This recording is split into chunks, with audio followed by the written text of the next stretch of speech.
आप एक बार 10,000 रुपया दे दीजिए, उससे क्या हो जाएगा? 2 लाख भी दिया जाएगा। 2 लाख रुपया, ये सब कहने की भाई वो तो 15 लाख रुपया का भी घोषणा की थी, मिला क्या 15 लाख रुपया? आपके घर में आया क्या 15 लाख रुपया?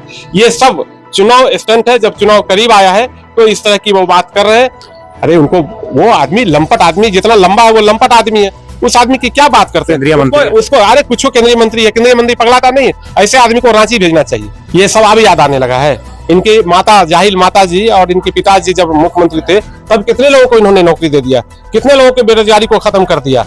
अब जब जन स्वराज पार्टी जो बात कर रही है, आप उसी का नकल कर रहे हैं। नकल करने से कहीं अकल आता है। फिर अभी मैं आपको बता देता हूं कि 3 तारीख से 8 तारीख के बीच में हर विधानसभा में, विधानसभा वाइज सारे जो जन स्वराज पार्टी के संस्थापक हैं उनकी एक मीटिंग बुलाई जा रही है।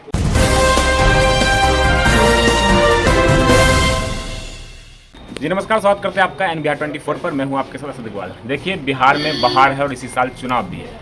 बिहार विधानसभा चुनाव की तैयारी लगभग सभी पार्टी अपने जोर शोर से लगी हुई है। इसी बीच जो नई पार्टी है जन स्वराज पार्टी, लगातार क्षेत्र में अपने प्रत्याशियों के साथ मेहनत कर रही है और सभी प्रत्याशी अपनी तैयारी में लगे हैं। हमारे साथ जन स्वराज के प्रदेश महासचिव है सरवर जी, आइए उनसे मिलवाइए, उनसे बात करते हैं कि आखिर जैसे ही चुनाव नज़दीक है तो सभी पार्टी अपने अपने प्रत्याशियों का चयन करती है, तो सभी का जो पुराना शेड्यूल है, प्रोटोकॉल है, उस हिसाब से अपने अपने प्रत्याशियों का चयन करती है। जन स्वराज किस आधार पर अपने प्रत्याशियों का चयन करेगी?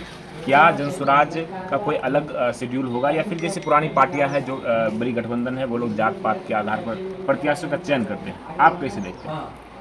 सबसे पहले बहुत बहुत धन्यवाद आपको, आपके दर्शकों की बहुत बहुत शुभकामनाएं। और जैसा कि आपने पूछा कि जन स्वराज पार्टी अपने कैंडिडेट को कैसे चुनेगी, उसका मापदंड क्या होगा, तो देखिए, आदरणीय प्रशांत किशोर जी जब पार्टी का गठन किया और पार्टी के गठन के बाद जब लोगों के बीच वो गए, गांव-गांव घूमने लगे, तो उन्होंने कहा बाज़ाब्ते कि जो जन स्वराज पार्टी वही कैंडिडेट देगी जिसको आप लोग पसंद कीजिएगा। और मैं आपको बता देता हूँ कि जन स्वराज पार्टी के पास हर कंस्टिट्यूंसी में 6, 7, 10 कैंडिडेट हैं और 10 8 कैंडिडेट, 6 कैंडिडेट अपना अपना काम कर रही है। लेकिन जो प्रक्रिया है जन स्वराज पार्टी का, वो कैंडिडेट सिलेक्शन करने का, वो साफ साफ है कि जिसको पब्लिक बेहतर तरीके से पसंद कर रही है, जिसको जानती है कि ये आदमी अगर MLA बनता है तो इस क्षेत्र का विकास कर सकता है, तो हम लोगों ने एक पहले प्रदेश में स्क्रूटनी किया, फिर उसके बाद जिला के सारे पदाधिकारी, जन स्वराज के पदाधिकारी सदस्यों से पूछा गया।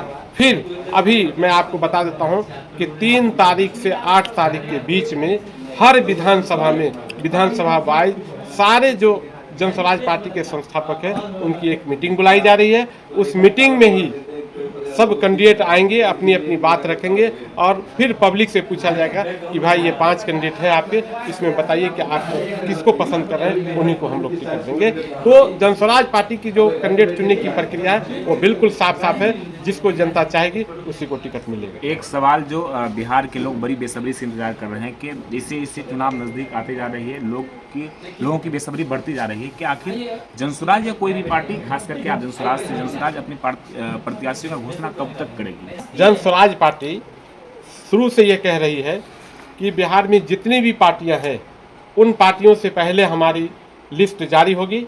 मैं आपको विश्वास दिलाता हूं कि विजयदशमी खूब धूमधाम से आप लोग सब लोग मनाएं। उसके बाद आपको 2 दिन 3 दिन, उसके 2-3 दिन के बाद आपको पता चल जाएगा कि जन स्वराज पार्टी की पहली लिस्ट जारी हो गई। नीतीश कुमार लगातार एक के बाद एक कई योजनाओं को लागू किया है। उन्होंने अभी हाल ही में जीविका दीदियों को 10-10 हज़ार रुपये 26 सितंबर को ही उन्होंने अपने जीविका दीदियों के अकाउंट में डाला है। क्या सोचते हैं उनके बारे में? भैया, प्रदेश की जनता को आप पैसा नहीं चाहिए। प्रदेश की जनता को जो पढ़ा लिखा हर घर में 1-2 युवक है, उनको नौकरी चाहिए। उनको 12,000, आप एक बार 10,000 रुपया दे दीजिए, उससे क्या हो जाएगा? 2 लाख भी दिया जाएगा। 2 लाख रुपया, ये सब कहने की भाई वो तो 15 लाख रुपया का भी घोषणा की थी, मिला क्या 15 लाख रुपया? आपके घर में आया क्या 15 लाख रुपया? ये सब चुनाव स्टंट है। जब चुनाव करीब आया है तो इस तरह की वो बात कर रहे हैं। मैं आपको बता देना चाहता हूं कि जन स्वराज पार्टी के सूत्रधार आदरणीय प्रशांत किशोर जी जो सोच लेकर आए हैं, जो विजन लेके आए हैं, वो हमेशा हमेशा के लिए जो पढ़े लिखे लड़के जो यहाँ पे बेरोजगार हैं, जो पढ़े लिखे लोग पलायन 10,000 12,000 रुपए की नौकरी के लिए बाहर पलायन कर गए हैं, उन सब को 10,000 12,000 की नौकरी अस्थायी तौर पर मिलेगा और वो अपने माँ बाप बाल बच्चे के साथ यही जिंदगी बसर करेंगे। और जो जनस्वराज पार्टी का विजन है कि हम इस प्रदेश को तभी माने कि वो बिल्कुल अब विकास कर गया है कि दूसरे प्रदेश के लोग जब यहाँ नौकरी करने आएंगे तब ये समझा जाएगा कि हमारा बिहार भी अब देश के अग्रिम राज्य में आ गया है और बिहार डेवलप कर गया है। और वैसा सारा विजन मैप जनस्वराज पार्टी बना के रखा हुआ है। ऐसा कहा जा रहा है कि आप लोगों का जो भी विजन था कि हम पेंशन को लेकर पेंशन की राशि बढ़ाएंगे या फिर जो भी योजनाएं थी आप लोगों की, तो कहा जा रहा है कि बिहार सरकार इसको धराशाही कर दिया है। वो उन्होंने वृद्धा पेंशन को बढ़ा दिया, जीविका दीदी को 10,000 रुपये दे दिए, बिजली मुफ्त कर दिए 125 यूनिट। क्या लगता है कि अब जनता कैसे कनेक्ट करेगी आप लोग? आपको मैं यकीन के साथ कह रहा हूँ कि जब से उन्होंने बिजली का वो फ्री किया तब से बिजली 2-2 घंटा 3-3 घंटा 4-4 घंटा गायब रहती है, बिजली रहती ही नहीं है। ये कैसा आपने फ्री कर दिया भैया? ये तो सब आप देखिए, इलेक्शन आ गया है, जनस्वराज पार्टी इतनी मजबूती के साथ आ गई है कि इन लोगों के पैरों के नीचे से जमीन खिसक गया है। ये लोग कभी ना जनता के विकास की बात की, ना उनके डेवलपमेंट के लिए, ना उनके सुरक्षा के लिए, ना उनके इंसाफ की कोई बात की। अब लग रहा है कि जनस्वराज पार्टी है जो एक विकल्प के तौर पर और वो सही सोच लेकर आई है, तो हम लोग तो हवा में उड़ जाएंगे। तो ये लोग एक तरह से क्या बोलते हैं कि लालच देना, ये लोग लालच दे रहे हैं। ये लोग कुछ लोगों को पैसा देंगे, इलेक्शन खत्म ही सब हवा हो जाएगा। ऐसे भी मैं आपको बिल्कुल विश्वास दिलाता हूं कि सरकार जनस्वराज पार्टी की बन रही है, उसके बाद तो ये लोग कहां चले जाएंगे उसका कोई ठिकाना भी नहीं। एक सवाल है सर कि हाल ही में केंद्रीय मंत्री गिरिराज सिंह एक बयान दिए हैं कि जो लोग भाजपा को वोट नहीं देते वो नमक हराम है। अरे उनको, वो आदमी लंपट आदमी, जितना लंबा है वो लंपट आदमी है, उस आदमी की क्या बात करते हैं? केंद्रीय मंत्री उसको अरे कुछ केंद्रीय मंत्री है, केंद्रीय मंत्री पगलाता नहीं है, ऐसे आदमी को रांची भेजना चाहिए। मैं आपके माध्यम से जुमलेबाज प्रधानमंत्री से मांग करता हूं कि ऐसे लोग जो नफरत फैला रहे हैं, जो बिल्कुल एक तरह से भाईचारा को बिहार में खत्म कर रहे हैं, यहाँ बिहार में वो भाईचारा है, वो एक आपस में इतनी मोहब्बत है कि अगर कोई मुसलमान मरता है तो हिंदू उनके कब्र पे जाता है, और कोई हिंदू श्मशान घाट जाते हैं तो मुसलमान उसके श्मशान घाट पे जाता है। और उस भाईचारा को आप नफरत में बदल रहे हैं। आप आने दीजिए समय, आपको बेगूसराय की सारी जनता, हम सब हिंदू भाई मिलकर उनको यहाँ से खदेड़ के गंगा उस पार करेंगे। लेकिन वो कह रहे थे कि अगर आजादी के समय मुसलमान पाकिस्तान चले जाते तो देश की ये हालत नहीं होती। उनके बाप की है क्या ये जमीन? उनके बाप की है? उन्होंने कभी रहा है? उनकी पार्टी रही है? उनके सोच के लोग रहे हैं। जब आजाद हो रहा था प्रदेश देश, तब ये लोग कहीं नहीं थे, तब ये लोग अंग्रेजों के दलाल थे। अब ये लोग कह रहे हैं कि मुसलमान को भाग जाना चाहिए। अरे भाई, आपको लोग भगाएगा? यहाँ इतनी मोहब्बत है, जितना भाईचारा है, कि आपको यहाँ से लोग भगाएंगे? आप जिस तरह की नफरत की बात करते हैं, छोड़ दीजिए नफरत की बात करना। सही माने में लोग कहता है कि जितना लंबा है उतना ही लंपट है। सही माने में मैं कह रहा हूँ कि वो लंपट आदमी। एक लास्ट सवाल सर ये है कि लगातार पहले आप लोग इंडिया गठबंधन के जो नेताओं हैं उनको टारगेट कर रहे थे, डायरेक्ट उनसे सवाल कर रहे थे, लेकिन अब देखा जा रहा है हाल में कि आप लगातार एनडीए नेताओं के खिलाफ जा रहे हैं।